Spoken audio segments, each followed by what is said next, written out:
আসসালামু আলাইকুম রহমতুল্লাহ। প্রিয় শিক্ষার্থীবৃন্দ, আশা করি তোমরা সকলেই ভালো আছো। তোমাদেরকে স্বাগতম জানাচ্ছি দ্বিতীয় পর্বে, অপিনিয়ন ম্যাটার্সের দ্বিতীয় পর্বে।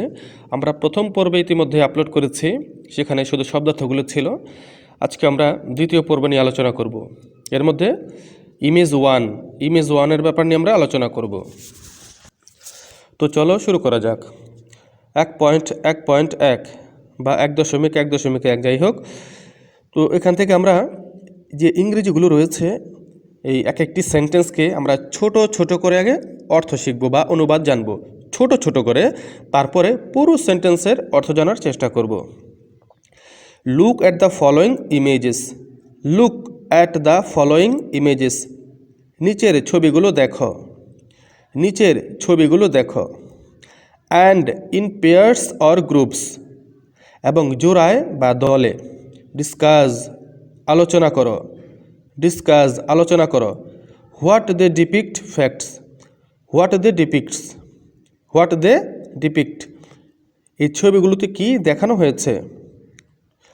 এখন এই যতটুকু বললাম এর পুরোটা একসাথে আমরা অর্থ করার চেষ্টা করি। Look at the following images and in pairs or groups discuss what they depict. নিচের ছবিগুলো দেখো এবং এই ছবিগুলোতে কি দেখানো হয়েছে তা জোড়ায় বা দলে আলোচনা করো। আফটারওয়ার্ডস, পরবর্তীতে। ডিসকাস, আলোচনা করো। What you would have done. তুমি কি করতে। What you would have done, তুমি কি করতে। ইফ ইউ ওয়ার প্রেজেন্ট, যদি তুমি উপস্থিত থাকতে। In those special moments. In those special moments, সেই বিশেষ মুহূর্তগুলোতে। এখন এতটুকুর পুরোটার অর্থ আমরা জানার চেষ্টা করি একসাথে। Afterwards discuss what you would have done if you were present in those special moments. পরবর্তীতে সেই বিশেষ মুহূর্তগুলোতে তুমি যদি উপস্থিত থাকতে কি করতে তা আলোচনা করো। লেটার, পরে। Share your responses. Share your responses, তোমার উত্তরগুলো শেয়ার করো। উইথ দ্য ক্লাস, ক্লাসে। One is done for you. One is done for you, একটি তোমার জন্য করে দেওয়া হলো। Later share your responses with the class. One is done for you, পরে তোমার উত্তর শ্রেণীতে শেয়ার করো, একটি তোমার জন্য করে দেওয়া হলো। ইমেজ ওয়ান, চিত্র 1। এখানে ফ্যাক্ট, একটা বিষয় জেনে রাখি। ফ্যাক্ট হচ্ছে এমন একটা বিষয় যেটার ব্যাপারে সবাই একমত। যেটার ব্যাপারে সবাই একমত, এখানে দ্বিমত করার সুযোগ নেই, অর্থাৎ তর্ক বিতর্ক করার সুযোগ নেই। যেটার বিষয়ে সবাই একমত সেটা হচ্ছে ফ্যাক্ট। আর অপিনিয়ন হচ্ছে মতামত। এটা এক একজনের মত এক এক রকম হতে পারে। মতামত হচ্ছে ভিন্ন বিষয়, আর ফ্যাক্ট হচ্ছে একই, যেটার ব্যাপারে সবাই একই মত পোষণ করে, কিন্তু মতামত এক একজনের এক এক রকম হতে পারে। এখন ইমেজ ওয়ান সম্পর্কে আমরা আগে ফ্যাক্ট লিখব, তারপরে মতামত। আমরা আগে কয়েকটি ইমেজ বা ইলাস্ট্রেশন দেখে নেই। এই যে দেখতে পাচ্ছি আমরা, এটা হচ্ছে সুন্দর বন বা ম্যানগ্রোভ বন। যে ছবিগুলো দেখতে পাচ্ছি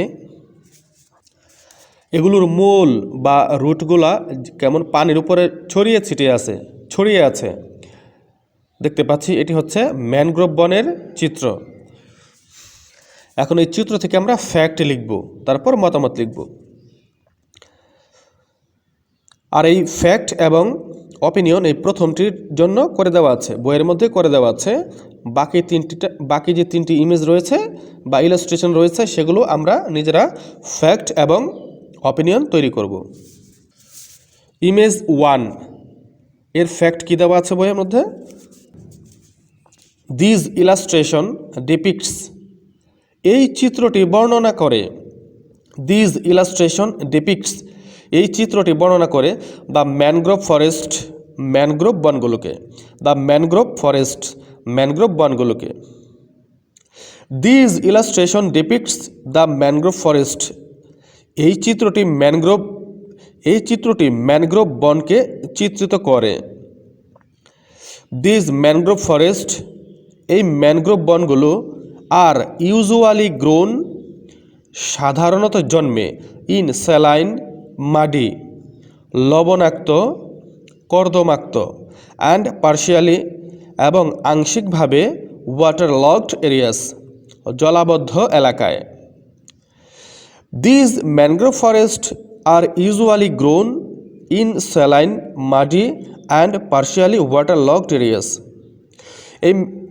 এই ম্যানগ্রোভ বনগুলো সাধারণত লবণাক্ত, কর্দমাক্ত এবং আংশিক জলাবদ্ধ এলাকায় জন্মে।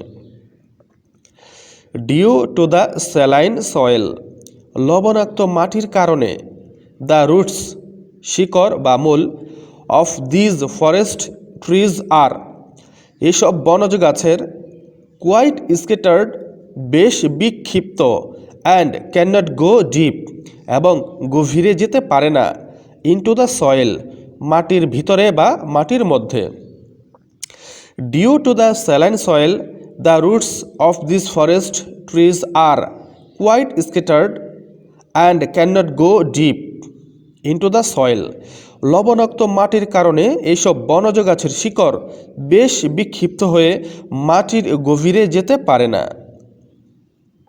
Indonesia, Brazil, Australia and Niger account for, Indonesia, Brazil, Australia এবং নাইজারে অবস্থিত 43% of the world's mangrove forest, বিশ্বের ম্যানগ্রোভ বনের 43%।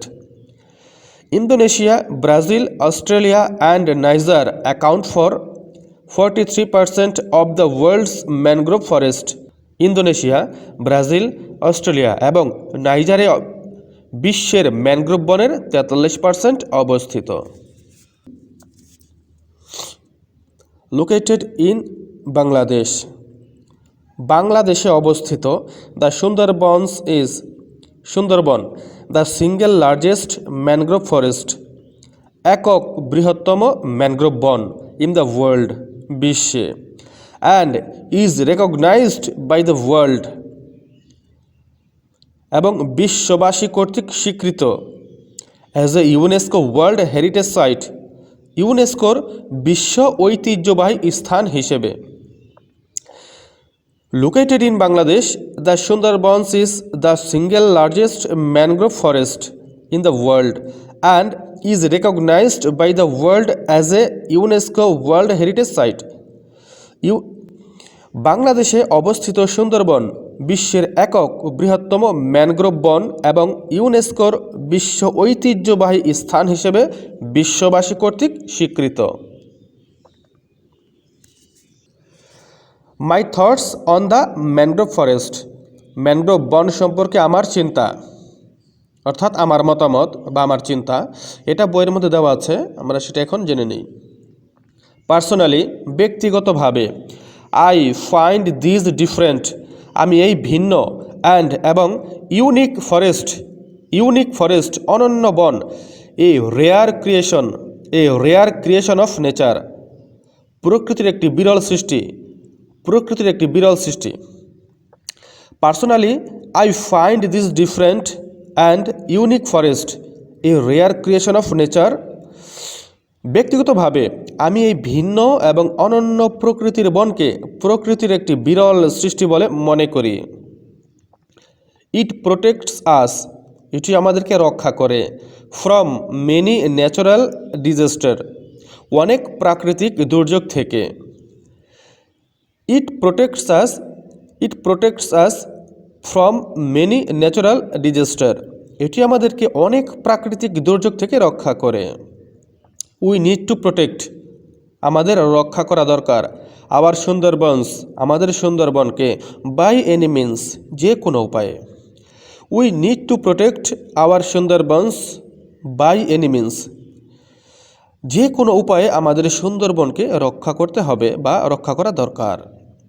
অলসো, এছাড়াও, the mangrove forest inspires me, mangrove বন আমাকে অনুপ্রাণিত করে, টু ফাইট, লড়াই করতে, এগেনস্ট, বিরুদ্ধে, অল উডস, সকল প্রতিকূলতা বা সকল বাধার বিরুদ্ধে, অ্যান্ড এবং মেক মাই ওন প্লেস নিজের জায়গা করে নিতে ইন দ্য ওয়ার্ল্ড বিশ্বে। Also the mangrove forest inspires me to fight against all Woods and make my own place in the world. এছাড়াও ম্যানগ্রোভ বন আমাকে সমস্ত প্রতিকূলতার বিরুদ্ধে লড়াই করতে এবং বিশ্বে নিজের জায়গা করে নিতে উৎসাহিত করে। তোমাদের সবাইকে অসংখ্য ধন্যবাদ এই পর্যন্ত যারা দেখেছ। আর সামনের পর্ব সবার আগে পাওয়ার জন্য আমাদের ইউটিউব চ্যানেলটি সাবস্ক্রাইব করো এবং পেজটি ফলো করে রাখো।